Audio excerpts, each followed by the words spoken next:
Oke, jadi berbicara mengenai komodifikasi tanah dalam pembangunan di Nusa Tenggara Timur, saya sepemikiran dan sependapat dan saya menyetujui apa yang telah disampaikan oleh Bapak Jonathan Hans mengenai komodifikasi tanah di Nusa Tenggara Timur dalam hal pembangunan. Kita perlu ketahui dulu komodifikasi tanah ini apa. Jadi, ini adalah proses perubahan suatu aset, dalam hal ini tanah, dari sumber daya bersama atau komunal akan menjadi sebuah komoditas yang dapat diperjualbelikan di pasar. Dan tentu proses ini seringkali dikaitkan dengan pembangunan ekonomi, di mana tanah dapat dilihat sebagai aset yang dapat menghasilkan keuntungan finansial. Nah, komodifikasi tanah dalam konteks pembangunan di Nusa Tenggara Timur ini yang seperti yang telah diteliti, beliau juga menyatakan dan menyajikan di sini terjadinya dilema yang etis sekali, di mana terdapat dua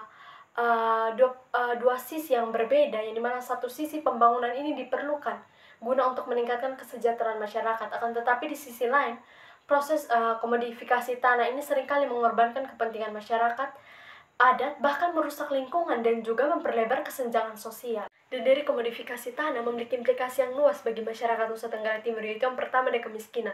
Kenapa dikatakan kemiskinan? Karena terjadinya kehilangan akses terhadap sumber daya alam yang dapat menyebabkan terjadinya kemiskinan. Dan bukan hanya kemiskinan saja, terjadinya ketergantungan pada bantuan luar.